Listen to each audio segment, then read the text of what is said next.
So I'm a giant Nintendo fan. I love Nintendo games. I mean, I have since I was a kid. We grew up with a Super Nintendo, and it was my favorite console. We had so many games, but by the time I got a little older, that's when money became a lot more tight. And so even though we had an N64, games were kind of rare to come by. And I spent most of my time renting games rather than buying games. And if I did get games, it'd be like hand me down games from like my friends who don't want games anymore.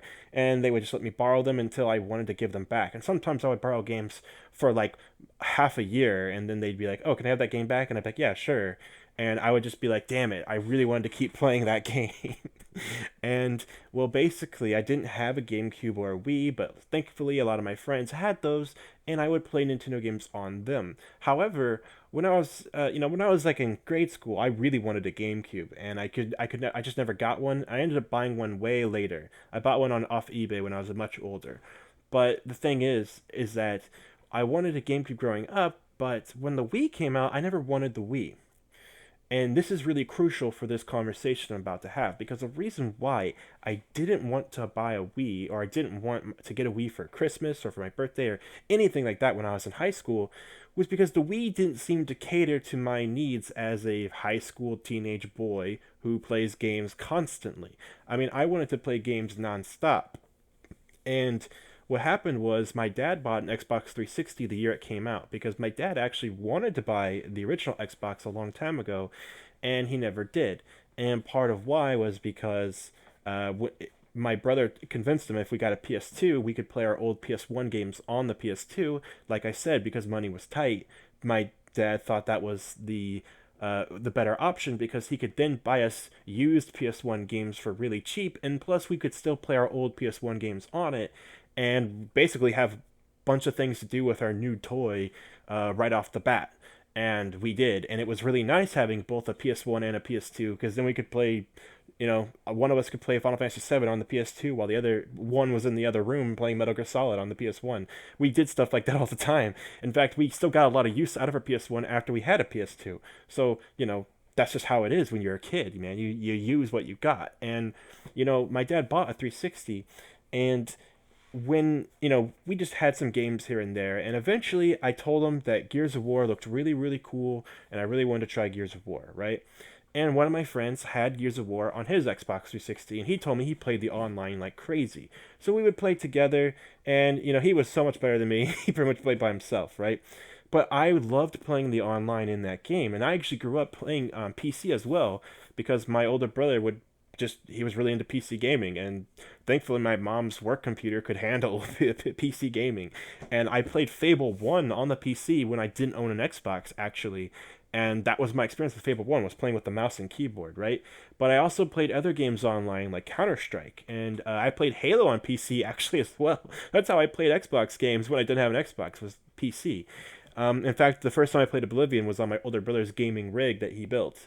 So eventually my dad had a 360, and I learned that I could play Halo 2 online with it. And me and my other friend would play Halo 2 online, and he was on his original Xbox still, and we were just playing Halo 2 like crazy. And by the time Halo 3 dropped, that's when things just went crazy. That's when it seemed like every single one of my friends had an Xbox 360 and they all had Halo 3. And then when Call of Duty 4 dropped, like later that fucking year, it got even wilder because it seemed like everyone in the whole damn school was playing Call of Duty on the Xbox 360. So why did I not want a Wii? Well, because I loved playing games online with my friends. It didn't matter if it was Halo, it didn't matter if it was Call of Duty, it didn't matter if it was Resident Evil 5, it didn't matter if it was Left 4 Dead. We played so much Left 4 Dead on 360. Now, later we played a whole bunch of Left 4 Dead 2 on Steam with all the updates, right? And then we would mod the shit out of the game. But back then in high school, we played so much Left 4 Dead 2 and Left 4 Dead 1 on the Xbox 360. We fucking loved those games. We loved co-op games. We loved playing games together online. We would play Halo ODST together and beat the campaign. We played Halo Reach together. We played all those games. And why did we do that? Because it was fun to play games online, right? So why am I bringing this up when talking about Nintendo? I think it's pretty obvious to anyone who's trying to play Mario Maker 2 right now. I have friends. I have built a friends list up on my Switch for so long, and I never use that function other than one feature. So many friends added on my Switch. Everyone I know who has a Switch, I have them added. And it's a lot of people. Both my brothers, my best friends, like almost all of my friends actually. People I've met online, people I've met playing other games. I have them all added on my Switch. And the only thing I use that feature for is to see when it randomly pops up saying they're online playing Zelda Breath of the Wild. I never get to use that feature for anything. I never get to use the friends thing features in any Switch game. And it was like this on Wii U. Now on Wii U I only had like 4 friends. I'll be real. It wasn't like on 3DS where I had a ton of friends added. But the only thing I use this for is just to creep on my friends and see what games they're playing when they're playing them. And that's it. So we get Mario Maker 2, right? Now this is a game that has online multiplayer. We already knew this game wasn't going to be shipped with online lobbies for your friends, so you have to play online multiplayer with randoms online. Now what is the fucking point of this? Now, Splatoon 2 had the same issue. You couldn't, in fact, Splatoon 1 had the same issue on Wii U as well. You can't just invite your friends and play with them. What's the point of this? Why would anyone want to do this? Yes, playing online with randoms is a lot of fun. But what's wrong with local play with your friends? I mean, what's the difference? Just make it so it doesn't build up your online rank. If that's what's so important, because that way people could cheese their online rank going up. If that's what's so important, just take it out for that mode. I mean, for Christ's sake, you can actually make a lobby in wireless Switch play already. You can already make a lobby where you and your friends can do whatever the hell you feel like doing wirelessly. So what's the difference? What's the hubbub? What's the big deal? Why can't we just do that online? I don't understand at all. It makes zero sense. So, okay, fine. We already knew that wasn't going to be the case, and apparently Nintendo has said that they're going to add this feature in later. That's really cool. That's really nice that we can add this feature in later. Now, my friend says he doesn't like making maps. He's trying to make one map right now, and it's going to be a really big map with lots of puzzles and walled off areas that you have to take pipes and doors to get between. And he says, well, I would like to play your maps while I make that one, right? He goes online. He goes and looks at courses. There's no option for your friends' courses. I'm sorry? How do you do this? How do you play your friends' maps? Do you have to have them send you the code for each one individually? Or do you have to pray to God they're really popular and they're going to show up? Do you understand why this makes zero sense?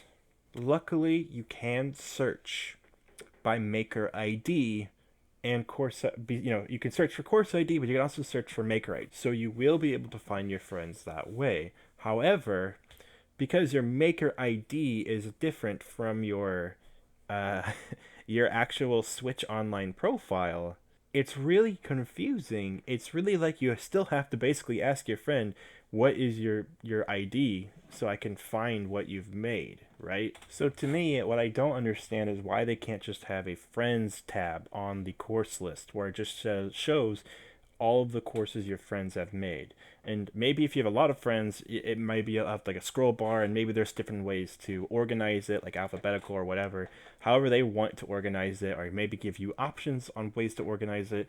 Either, I mean, I don't care as long as there's a friends tab where we can at least, like, I just want to at least be able to see every course all of my friends have made, because maybe I don't want to search by individual friend, because I have a lot of friends.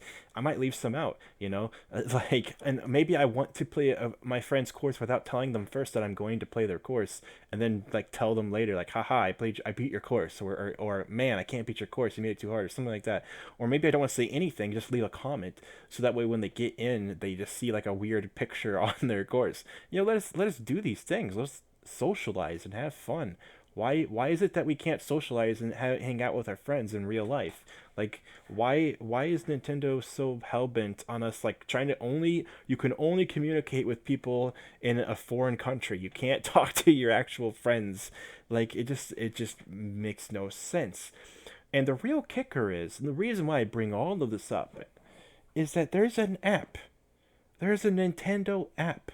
A Nintendo online app. The whole point is to let you communicate with people online in games like Splatoon 2 and Mario Kart. And you have this app, right?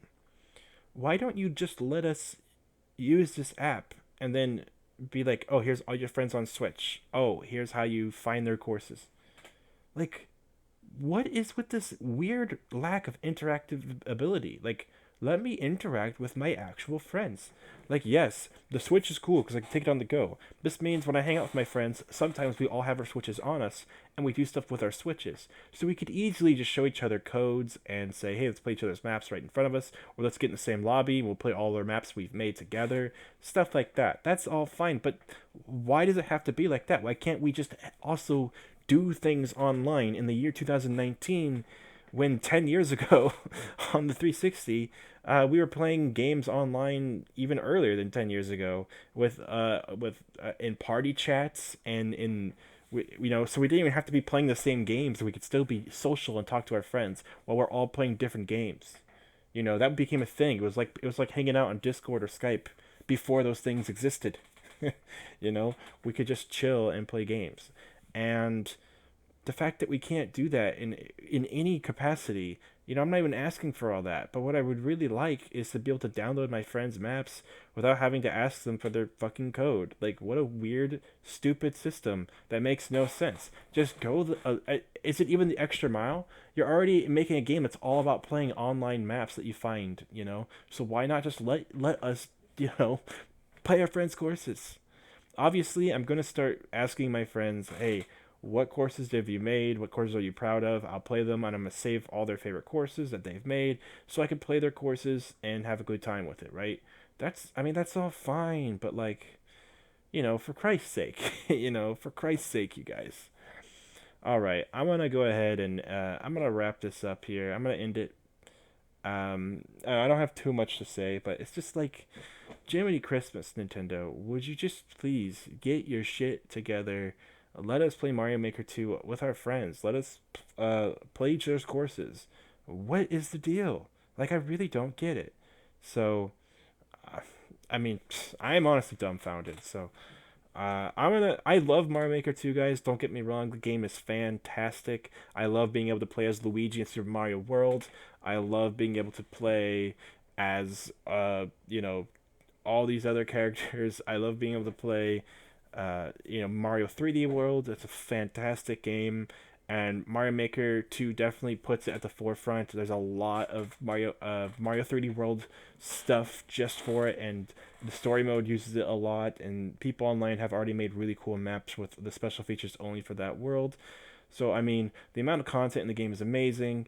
I love everything they've done with it, and I already feel like I'm making much better and more fun maps in this game than I ever did in the first Mario Maker, and I'm really enjoying the game because of that. So thank you. The game's fantastic, but whoever's in charge of the online division, holy crap, guys, figure this shit out, please.